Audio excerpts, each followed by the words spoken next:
boy at the end of the line was going to die. Orange light from the setting sun deepened the shadows of his sunken cheeks. Sweat from the damp heat of the jungle dripped down his matted, mouse-brown hair, which hung lank over a beardless face. The only signs of life on that face were dark green eyes fixed on the rocky path down the slope.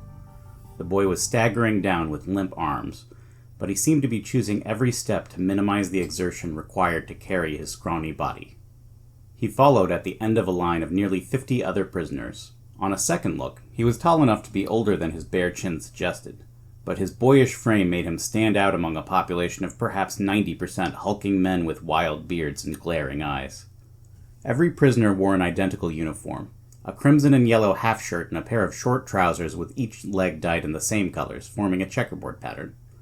The uniform was designed to humiliate the prisoners with resemblance to the costume of court fools that had entertained kings in the nearly forgotten time before the reign of the Imperator.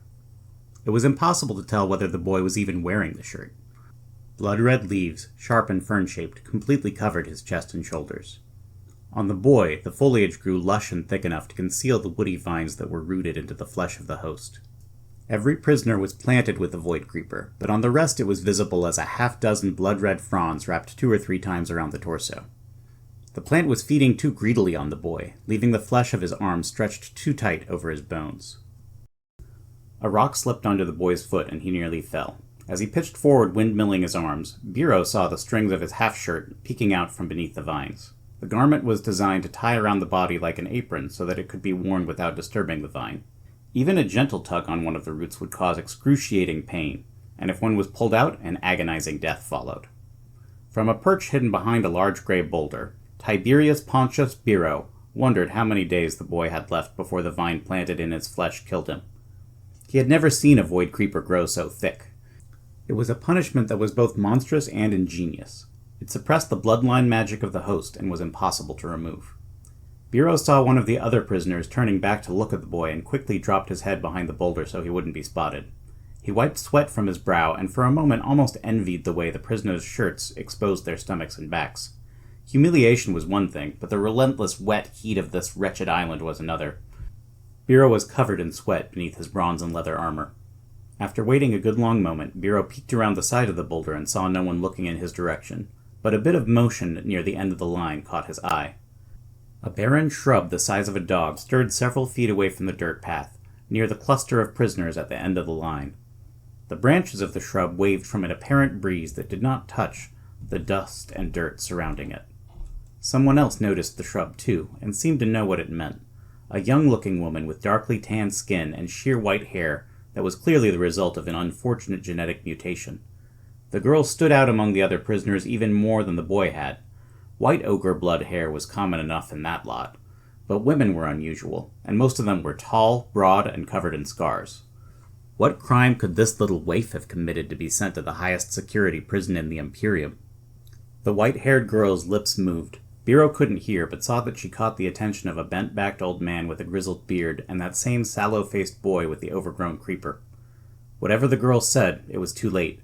The barren shrub started to slide forward, churning dirt like a tiny plow as it rushed down the hill toward the 3 prisoners at the end of the line. The bent-backed man stumbled into a jog. The white-haired girl shouted, "Dirt lurker!" to a chorus of gasps. Tired as they were, the entire line of prisoners broke into a sprint down the hill. The woody tendrils continued waving in the air as the barren shrub rushed down the hill after the prisoners. It was in fact not a shrub at all, but a tongue camouflaged to look like a dead plant. And it could smell human sweat at 100 paces, if the wind was right. The bent-back man stumbled and fell to his knees, falling just behind the other 2. The woody tongue was closing in on him. Biro leapt on top of the boulder, easing the warhammer and the loop on his back. As he readied himself, Biro saw the boy turn back, grasping the older man's hand and hauling him to his feet. The boy paid immediately for his act of charity. After the old man was on his feet, he kicked the boy viciously in the knee and shoved him to the ground before hauling himself away, just in time. One of the waving twig-like tendrils made contact with the boy's ankle, and the tongue writhed and twisted, wrapping around the boy's leg. The boy pulled back against the grip of the woody tongue, but it would have taken supernatural strength to break the gnarled, branch-like tendrils. Biro cursed under his breath. Now that the monster had trapped someone, the only option was to strike the moment the creature surfaced. Saving the boy's life would require extremely precise timing. But how had a dirt lurker toad gotten inside the walls in the first place?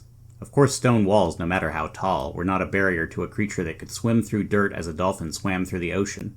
But a 20-foot deep canal of boiling water had been dug on either side of Ixion's outer wall. The stone shapers had plunged the trench so deep into the ground specifically to stop dirt-swimming monsters. Either there was a breach in the defenses, or this toad had burrowed extremely low before happening to wander past the barrier. Judging by the size of that tongue, this dirt lurker would be a big one. This would mean a thick, solid skull that would require a powerful blow to crack. Biro had to kill the creature in one strike before it had a chance to retreat underground. Staring unblinking at his target, Biro stretched out his left hand, feeling for the pull of stone mana in the rocky slope. From the top of this boulder, it was a good 20 feet to where the tongue trapped the boy's leg. Enough vertical distance for 2 pulls on the stone, maybe 3. The ground beneath the tongue started to churn and swirl. Steady, Biro thought to himself. Wait for it. The boy was still struggling, reaching down with his hands in an effort to pry the woody appendage off of his leg, but all he succeeded in doing was allowing the tongue to trap his hands, too. Stone mana pulsed in Biro's left hand, and he could feel the magnetic pull of the ground beneath his feet. More dirt bubbled up from the ground, spraying dust into the air. Wait for it. One bulbous yellow lip rose out of the ground, followed by rows of black triangular teeth. Biro leapt off the boulder and out into the open air. He pointed his left hand at a patch of rocky ground just a meter beyond the bulbous lip and yanked his hand back. Biro felt the thrumming power of the stone surge through his body as he used his gravity amp to pull his bones down through the air, carrying his flesh along with them. The creature's bottom lip was beginning to emerge from the ground opposite the first. The span between the lips was a good 10 feet across. Biro streaked down the hill as fast as a driven nail. He held his warhammer tight in his raised right hand as he flashed through the air, thrusting his left hand out a second time to correct his trajectory. He pulled at the earth with his left hand again, forcing his body to whirl and fishhook down like a ball slammed by an invisible bat. The jerking motion left Biro completely disoriented. He saw nothing but a whirl of shape and color as he swung out wildly with the warhammer in his right hand. A crunching splorch rang out as the bronze head slammed on the toad's head. The ground was immediately sprayed with putrid yellow blood. The hammer struck the ground first, shortly followed by Biro himself. He landed clumsily, slamming his left hand painfully against a sharp stone. The creature screamed and spasmed with pain as it died with a sound like a crushed bullfrog that had mated with a bassoon. The sound was loud, so loud that Biro gasped from the pain of it. So loud that Biro felt the sound against his eyes, even as it tortured his ears. At last the sound died away, and Biro could hear the young man behind him moaning in pain. Like Biro, he was now splattered liberally with stinking toad brains. The massive head creeping out of the ground had an enormous chunk torn out of it by the warhammer, just above the lifeless yellow eye. The boy was still trapped in the dead creature's maw, the tongue still clamped around his leg and both of his wrists. He struggled and managed to free one of his hands, but Biro could see that extracting the leg would be far more difficult. The calf was twisted backward, bending slightly where it should have been straight. The leg was broken, rather badly. The boy's breath was a hiss of pain, but he did not cry out. Biro frowned down at the boy. Before he could consider how to free that broken leg, the ground beneath his feet started to swirl. There was only a split second of warning before a creature shaped like a ball with teeth leapt into the air and fastened its jaws on Biro's arm, in the gap between bronze plates where only leather protected him. Biro reacted immediately, whipping his belt knife into his left hand and skewering the creature attached to his arm before swinging his warhammer to strike more of the freshly hatched toads out of the air. More dirt lurker spawn rose up from the ground and started to lap up the putrid yellow blood that Biro's strike on the mother had spilled onto the ground. Biro cursed under his breath and immediately set about squashing the tiny, disgusting things with his hammer. They popped like overripe fruit, scattering more and more putrid slime onto the ground. Biro heard the boy just behind him gasping in pain and a thumping sound. He turned and saw another baby toad that had risen out of the ground and latched itself onto the young man's freed wrist. He was banging his hand against the ground, trying to knock the creature off of him. Biro rushed over and stabbed with the knife, skewering the toad and pulling it off the boy's arm. The boy let out a breath of relief, but his jaw was still tense with pain, no doubt from his trapped and broken leg. The young man looked up at Biro with trepidation in his dark green eyes. Biro grinned at the prisoner, probably couldn't decide whether he should speak to Biro to thank him for saving his life. It was good to see that at least one prisoner remembered the rules. Prisoners are not to speak to guards unless spoken to. Biro knew that no matter how innocent the boy looked, only the worst of the worst were sent to the Ixion complex for incarceration and repentance. No prisoner of Ixion would get a moment of sympathy from Biro, not even an actual child, and definitely not this boyish, beardless teenager. He had saved the boy's life because it was his job to protect the assets of the Imperium. It had nothing to do with the way the boy had tried to help an old man and gotten punished for his kindness. This boy was criminal scum. Biro reminded himself that one noble act didn't change that. He glanced over his shoulder. Biro didn't see any living toad spawn above the surface, but there might be dozens more lurking underground. A pregnant dam breaching the walls was serious. They had to be exterminated swiftly before it became a real problem. Biro stowed his warhammer in the loop on his back before uncorking his water skin and swigging a drink from it. Then Biro bent toward the boy with the water skin in one hand and the knife in the other. "I need blood," Biro said to the prisoner. The boy's eyes widened when he looked at the knife in Biro's hand. He looked like he wanted to back away, but he wouldn't get far, not with his leg trapped and broken. Biro smiled, enjoying the boy's fearful expression. He could have explained that he wouldn't need much blood, just enough to fill the empty space in the water skin. Even diluted, the smell of human blood would drive the spawn wild. A bit of diluted blood spilled onto the ground every few feet in a wide enough radius would help ensure that Biro exterminated as many of the spawn as possible. Biro knelt next to the prisoner, who flinched but did not try to move away. Feeling magnanimous, Biro decided to wipe the yellow guts off the knife blade, using the prisoner's trousers, so that it would be clean when he used it to harvest the boy's blood. That was when a woman's voice made Biro glance to one side. "Thank you, sire, for saving us," she said. Biro rounded on the woman, glaring. It was the tan, white-haired female he had spotted at the back of the line. Her red and yellow half-shirt bore the number 2465, as high a number as Biro could remember seeing. She must be new. "Prisoners speak when spoken to," Biro barked. "I'm sorry, my lord," she said with a bow of her head. "I just wanted to show my appreciation." Her smile was warm. Was this girl flirting with him? She really was fresh off the boat if she thought she could get friendly with one of the prison guards. Perhaps this girl imagined that she would cozy up to Biro and get treated more favorably. She looked like she had just reached marriageable age. She was short and lithe, with a cute, pointed nose and emerald green eyes. The woody vine wrapped around her shoulders and waist had not even begun to bud with leaves yet, and the flesh was red and angry where the roots plunged into her abdomen just above each hip. Fresh off the boat indeed. Biro had to admit that the sheer white of her shoulder-length hair went strangely well with her dark complexion. But the wolf-like shape of her pointed ears marked her not only as an ogre blood, but one from an impoverished background. Anyone not in abject poverty would have had those ears humanized and that hair dyed. Biro did see a white scar in the shape of a handprint on the girl's neck, a sign that she had seen some amount of surgical correction, just not enough. Given the wolf-like shape of her ears, Biro would guess that the girl had needed her jaw repaired. If the deformity made it difficult to eat or speak, the Chantry may have corrected it as a charity case, at the cost of sterilization, to prevent the spread of the impure blood that caused such mutations. The girl's stare looked strangely confident in spite of her obvious deformity.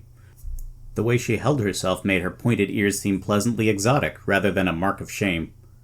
Biro reminded himself that rotten things sometimes came in appealing packages, and that poverty was no excuse for criminal behavior. There were no excuses for the crimes heinous enough to earn a life sentence to Ixion. Biro stood up and strode over toward the girl, toward prisoner 2465. Her flirtatious smile widened as she saw him approach. When Biro reached her, he slapped her across the face with his open hand, but with enough force to knock her down to her knees. "When spoken to," Biro seethed. He glared at the woman for a moment as she picked herself up off the ground, touching her cheek tenderly. Good, Biro thought. "Furthermore," Biro said, "never refer to me as a patrician. I am but a humble plebeian, and a servant of the immortal Imperator." Biro pounded his chest in salute, and then continued to speak. "Some of the prisoners, I am aware, call me King Biro, a mockery not only of me, but also of our noble Imperium, in which there are no kings. You would do well not to associate with that kind unless you crave flogging." Biro glanced down at the knife in his left hand. "Now," he said, "I need some blood, and I believe you have just volunteered to donate to the cause." Biro reached down to grab the woman by the chin. He shoved her face up to look at him, and what he saw only made him angrier. There was no fear behind those emerald eyes. If anything, the woman's expression carried a subtle hint of satisfaction. Biro lowered his knife toward the woman, but she did not blink. Fine. Biro had intended only to give her a small laceration on the arm, but perhaps a cut on her face would better teach. That was when a stone whistled just past Biro's eyes and crashed into the ground. It had passed near enough to his face that he could feel the wind from it, and startled him so much that the knife and canteen fell from his hands into the dirt. He whipped his head around to see where the rock had come from, and saw a bronze-clad form running toward him. "What in the seven hells are you doing?" the armored figure demanded. The voice was feminine, but deep for a woman. Biro recognized the voice as the woman approached, running up the hill swiftly and gracefully as a deer. She came to a stop a few feet away before Biro had time to retrieve his knife and canteen from the ground. The light of the setting sun glinted on the woman's immaculately polished bronze armor. She wore a sword at her hip and completed her Ixion guard uniform with a crimson cape embroidered with the eagle and wolf emblem of the Imperium. A tight braid of blonde hair stuck out from underneath her helmet. She was glaring down at Biro with bright blue eyes. Brigavesta Cassia, the warden's niece. Like her uncle, she was exceptionally pale.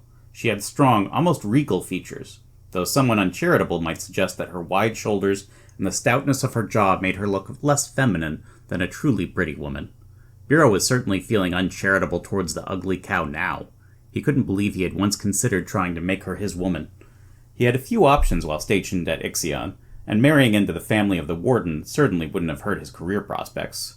Brigavesta had always seemed so soft-spoken and demure. Where had she been hiding this inner bitch? Are you insane?" Biro sputtered. "You threw a rock at me." "I did," the woman said. How dare? What were you doing with that knife in your hand?" Biro gritted his teeth. "I was about to harvest blood from this prisoner," Biro said. "Harvest? What sick game are you?" "We have an infestation of dirt lurker spawn," Biro interrupted. Niece or not, he was sure that the warden would not approve of Brigavesta nearly assaulting him, and he wasn't going to let some woman push him around. Biro rose to his feet to look Brigavesta in the eye. "And you needed blood?" Brigavesta demanded. "Dirt lurkers crave mammalian blood," Biro said. "If you had been here for more than a season, you might know that." His words had landed. He could see a note of uncertainty in Brigavesta's eyes. But then the woman glanced at the prisoner on the ground and the uncertainty vanished. "So shed your own blood," the woman said. "Are you not man enough?" Biro clenched his fist. The last time he had been spoken to so rudely, he had knocked out a tooth. He took in a deep breath and struggled to keep a lid on his temper. If he assaulted Brigavesta, the warden would side with her. But as it stood, she was the one who had attacked him, even if her stone had missed. "This prisoner was insubordinate," Biro said. "So she should be formally punished," Brigavesta said. "I was handling the situation. You can't just go and assault whoever you want with a knife." "She's an asset of the state," Biro said, "and I would not have damaged her ability to work." Brigavesta just shook her head. "You're out of line," she said. With a look of contempt on her face, she snatched the knife and waterskin from the ground. Her movements were unnaturally fast, her hands lashing out like vipers. Biro had no chance to even say anything before the woman had pressed the dagger into the skin of her left wrist and allowed a few drops of her blood to trickle into the now mostly empty waterskin. A few drops of blood would be nowhere near enough, especially now that most of the water in the skin had spilled out onto the ground. And yet the stupid woman shoved Biro's polluted waterskin and knife back at him with irritated satisfaction, like she had proved a point. "Fine," Biro spat. He shoved the waterskin back at Brigavesta, but kept the knife. "I'll leave this situation to you and report to the warden," Biro said. "He needs to be informed about the potential infestation." And, Biro thought, about what a worthless, obnoxious bitch his niece was. Family connections were one thing, but Biro trusted that Warden Altan would not stand for rash incompetence, not even from a member of his own family. As he turned to leave, Biro glanced at the white-haired prisoner standing behind Brigavesta. The slender girl with the deformed ears looked back at him. He could see the corners of her lips twitching as she struggled to conceal a smirk. A smirk. Biro realized what had happened. He had been played. The white-haired girl had baited him into hitting her, knowing that he would try to use her blood instead of the boy's, and knowing that Brigavesta was approaching. Somehow, she had guessed at how the bitch would react. A clever girl, but also short-sighted. Biro would not forget what she had done. Yes, he would remember that white-haired girl. He would dog her every move from now on. Every time she broke a rule or failed to meet her quota, Biro would report her. It wouldn't take more than 2 or 3 infractions. Alton was a reasonable man. He knew how important it was to make an example. He would let Biro make the girl spend an entire night walking barefoot on the treadwheel. Biro smiled at the vision in his mind as he strode down the hill. We'll see who's smirking when your pretty little feet start to bleed.